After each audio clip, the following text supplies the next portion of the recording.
भारत समाचार और मैं हूं आपके साथ नलिनी यादव। और मैं हूं आपके साथ मयूरी श्रीवास्तव। रुक करते हैं खबरों की ओर। बता दें कि समाजवादी पार्टी का डेलीगेशन आज संभल जाएगा। नेता प्रतिपक्ष माता प्रसाद पांडे सुबह दिल्ली पहुंचेंगे। सुबह 10 बजे माता प्रसाद पांडे दिल्ली पहुंचेंगे। डेलीगेशन के सदस्य इकरा हसन कैराना से रवाना होंगी। सभी सांसद मुरादाबाद जनपद में एकजुट होंगे। मुरादाबाद से संभल के लिए रवाना होगा समाजवादी पार्टी का डेलीगेशन। तो सुबह 10 बजे माता प्रसाद पांडे दिल्ली पहुंचेंगे। ये बड़ी खबर आपको बता रहे हैं। बता दें कि डेलीगेशन के सदस्य इकरा हसन कैराना से रवाना होंगी। तो समाजवादी पार्टी का डेलीगेशन आज संभल जाएगा। नेता प्रतिपक्ष माता प्रसाद पांडे सुबह दिल्ली पहुंचेंगे। सुबह 10 बजे माता प्रसाद पांडे दिल्ली पहुंचेंगे। डेलीगेशन के सदस्य इकरा हसन कैराना से रवाना होंगी। सभी सांसद मुरादाबाद जनपद में एकजुट होंगे। मुरादाबाद में संभल के लिए समाजवादी पार्टी जो है वो रवाना होगा।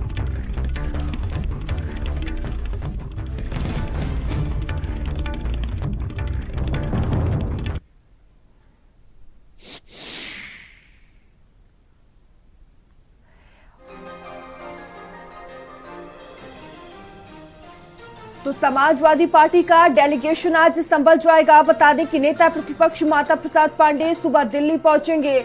सुबह 10 बजे माता प्रसाद पांडे दिल्ली पहुंचेंगे। डेलीगेशन की सदस्य इकरा हसन कैराना से रवाना होंगी। सभी सांसद मुरादाबाद जनपद में एकजुट होंगे। और देखिए फिर इसके बाद मुरादाबाद से संभल के लिए समाजवादी पार्टी का डेलीगेशन रवाना होगा। तो संभल में जिस तरह से मस्जिद सर्वे के दौरान हिंसा देखने को मिली थी, 4 लोगों की जान चली गई थी। और देखिए इसी को लेकर जो सियासत है वो काफी तेजी से गर्माती हुई नजर आई। और इस खबर पर अधिक जानकारी के साथ संवाददाता सीमाब और सुनील राघव हमारे साथ जुड़ चुके हैं संभल से। सबसे पहले सीमाब आपके पास आएंगे। देखिए बड़ी खबर सामने आ रही है कि आज समाजवादी पार्टी का जो डेलीगेशन है वो संभल पहुंचेगा। आपके पास क्या पूरी जानकारी? देखिए जो 5 लोगों की मौत हुई है संभल में गोली लगने से, और उसके बाद से लगातार सियासत संभल को लेकर गर्म रही। भारतीय जनता पार्टी के जो नेता थे वो जो है वो बताते रहे कि संभल में अराजकता हुई और वहाँ पर लोग जो है वो आपस में मारे गए, गोलियाँ चली।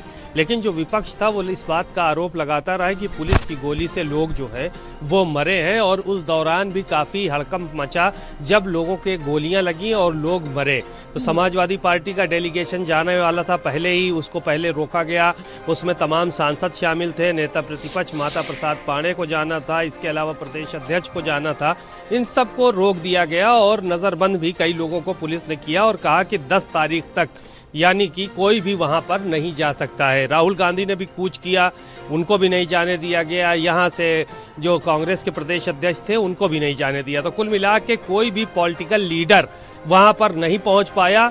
और अब जब मामला जो है वो शांत हुआ है तब माता प्रसाद पांडे, इकरा हसन और दिल्ली से तमाम अन्य नेता समाजवादी पार्टी के वो सब के सब जो है वो वहाँ के लिए रवाना होंगे और संभल में उन लोगों से मुलाकात करेंगे जो लोग गोलियों से मारे गए हैं। अब ये किसकी गोली से मरे हैं ये बात का जांच का विषय है। तो कुल मिलाकर वहाँ जाएंगे, वहाँ पूरी बात को समझेंगे, किन परिस्थितियों में गोली लगी, कौन जो है वो कौन कौन मारा गया। तो ये सारी रिपोर्ट्स जो है वो तैयार करके फिर अखिलेश यादव के सामने रखी जाएगी और अखिलेश यादव उस पर अपनी जो है वो वक्तव्य देंगे और उस पर अपनी बात को बाद में रखने का काम करेंगे। तो कुल मिलाकर ये डेलीगेशन आज यहाँ से रवाना होगा। 10:30 बजे माता प्रसाद पांडे दिल्ली पहुँच जाएंगे और उसके बाद फिर वहाँ से वो संभल के लिए रवाना होंगे। इसी तरह से इकरा हसन है, जो दीगर जो सांसद है, प्रदेश अध्यक्ष है, वो भी संभल जो है वो पहुँचेंगे और सभी लोगों से मुलाकात करेंगे। एक बड़ा जत्था समाजवादी पार्टी के नेताओं का आज वहां पर जाने वाला है और वहां जाकर वो पीड़ितों से बातचीत करेंगे। ठीक है, संभल से सुनील राघव भी हमारे साथ बने हुए हैं। सुनील राघव, क्या जानकारी सामने आ रही है? जिस तरह से समाजवादी पार्टी का जो डेलीगेशन है आज संभल पहुंच रहा है, क्या हलचल देखने को मिल रही है? बता दूं, ये जो 24 नवंबर दूसरे सर्वे को लेकर हिंसा का जो मामला था जिसमें 5 लोगों की मौत हुई थी, सिर्फ 4 लोगों की FIR हुई थी और 1 लोगों को उन्होंने FIR ना करते हुए दफन कर दिया था।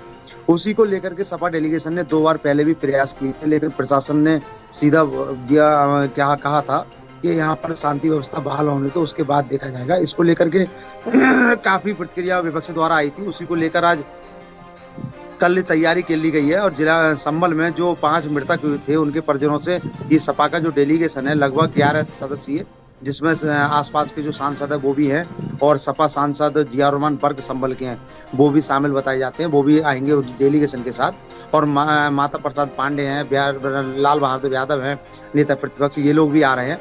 तो प्रशासन जो पूरी तैयारी में है और उनके परिजनों से ये लोग मुलाकात करेंगे। और समाजवादी पार्टी ने जैसा कि उस समय घोषणा की थी कि हम उनके परिजनों को सहायता राशि के चेक देंगे, तो उस चेक को इन मृतकों के परिजनों को ये डेलीगेशन सौंपेगा और उनसे जानकारी करेगा कि इस हिंसा में क्या क्या हुआ था और ये इनकी मौत कैसे हुई थी। इन कारणों को जानते हुए ये पूरा डेलीगेशन अपनी रिपोर्ट तैयार करेगा और रिपोर्ट तैयार करके अगले जो सपा के राष्ट्रीय अध्यक्ष हैं उनके लिए सौंपेगा। जी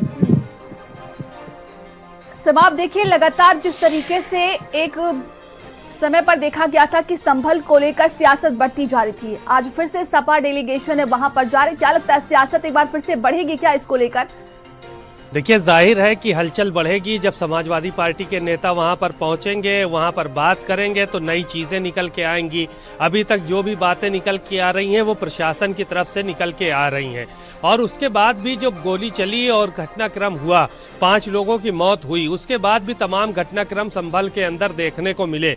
जियाउर रहमान बर्क के ऊपर तमाम आरोप लगाए गए, उनके ऊपर FIR कराई गई, फिर बिजली का छापा पड़ा, दूसरी चीज़ें जो है वो वहाँ पर देखने को मिली। खुदाई शुरू हो गई बड़े पैमाने पर, तो वहां पे खुदाई भी जारी है। तो एक तरह से अलग अलग तरह की राजनीति वहां पर देखने को मिल रही है। अब खुदाई का सिलसिला जारी है, उसको लेकर भारतीय जनता पार्टी का अलग वक्तव्य है, अलग बयान है। इसी तरह से जियाउर रहमान बर्क के ऊपर जो FIR हुई, उनके यहाँ बिजली चोरी कह रहे हैं पकड़ी गई है, उस पर भी अलग सियासत हो रही है, अलग अलग तरह के जो है वो बयानात आ रहे हैं। तो कुल मिलाकर वहां पर राजनीति मुसलसल गर्म है। और अब जब ये पहुंचेंगे, चाहे लाल बिहारी यादव हो या फिर माता प्रसाद पांडे और इसके अलावा जो दूसरे सांसद हैं वो सब के वहां पर पहुंचेंगे, तो जाहिर है सियासत होगी, क्योंकि समाजवादी पार्टी के तमाम नेता और कार्यकर्ता वहां पर मौजूद होंगे और अपनी बातों को सुनेंगे वो कि किस तरह से क्या उनके साथ घटनाक्रम हुआ है। जो लोग मारे गए हैं उनके परिजनों से मुलाकात होगी, उनकी बातें होंगी, तो चीज़ें नई निकल कर सामने आएंगी। उसके बाद फिर बयानात का सिलसिला शुरू होगा, लोग बयान देना शुरू करेंगे मीडिया के सामने कि क्या चीज़ें हुई हैं। तो कुल मिलाकर अभी ये हलचल जो है वो थमने वाली नहीं है, ये हलचल अभी और बढ़ेगी। और जब ये सारे के सारे नेता वहाँ पर पहुँचेंगे तो एक बार मामला फिर गर्म होगा, इससे कोई इनकार नहीं कर सकता है। और पूरी की पूरी जो रिपोर्ट है वो आकर अखिलेश यादव को वहाँ के जो नेता जाएंगे वहाँ पर सौंपेंगे। उसमें कई सांसद भी मौजूद हैं और नेता प्रतिपक्ष विधान परिषद, नेता प्रतिपक्ष विधानसभा, ये सारे के सारे लोग वहाँ पर पहुँचने वाले हैं प्रदेश अध्यक्ष के साथ। बिल्कुल, हमारे साथ सहयोगी सुनील राघव लगातार बने हुए हैं। सुनील, देखिए, प्रशासन की तरफ से क्या कुछ तैयारियां देखने को मिल रही है? अभी भी क्या वहां पर प्रतिबंध लगाया गया है क्या? जी मैं बता दूं, प्रशासन पूरी तैयारी में है। प्रशासन का जो तैयारी है वो इस बात की है कि ज्यादा से ज्यादा भीड़ इकट्ठी ना हो और जो डेलीगेशन आ रहा है वो उनके मृतकों के परिजनों से मिले और जो उनसे बात करना चाहे डेलीगेशन वो अपना आराम से मिलेगा। लेकिन ज्यादा भीड़ इकट्ठी होने का अनुमान नहीं है, ना प्रशासन ज्यादा भीड़ इकट्ठी होने देगा। वहां पर ऐसी उन्होंने तैयारी कर रखी है। वो पहले से ही हिंसा वाले दिन से ही संभल नगर में चारों तरफ हर तरफ जो पॉइंट है पुलिस के बने हुए हैं, वहां पर पुलिस ऑलरेडी तैनात है और वो भीड़ इकट्ठी देना नहीं होना चाहते जो पुलिस प्रशासन है। जी आपका बहुत बहुत धन्यवाद। सीमा, आप हमारे साथ बने रहिएगा।